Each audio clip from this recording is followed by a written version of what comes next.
900 hours আপনার লাগবে কলকাতা থেকে যদি আপনি দুবাইতে আসেন পায়ে হেঁটে। আর সেখানেই আপনি যদি কলকাতা থেকে একটি ফ্লাইট নেন, মাত্র 4 ঘন্টার মধ্যে আপনি ইন্ডিয়া থেকে দুবাইতে পৌঁছে যেতে পারবেন।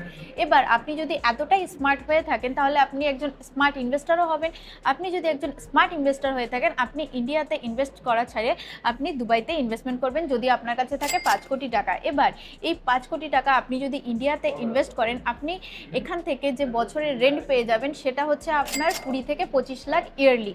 আর সেই টাকাটাই আপনি যদি দুবাইতে একটি সি ফরেন অ্যাপার্টমেন্টে ইনভেস্টমেন্ট করেন, আপনার 1 বছরের রেন্ট পাবেন আপনি 30 থেকে 35 লাখ টাকা। এবার আপনি এখানে যদি নেন ইন্ডিয়াতে, আপনাকে সব টাকা একবারে পে করতে হবে, আপনি এখানে কোনো পেমেন্ট প্ল্যান পাবেন না। আর যদি আপনি দুবাইতে ইনভেস্টমেন্ট করেন তাহলে আপনি এখানে পেয়ে যাবেন 4 থেকে 8 বছরের একটি পেমেন্ট প্ল্যান। আর আপনি যদি ইন্ডিয়াতে ইনভেস্টমেন্ট করেন তাহলে আপনি সেখানে পাবেন একটি পুরনো ইনফ্রাস্ট্রাকচার।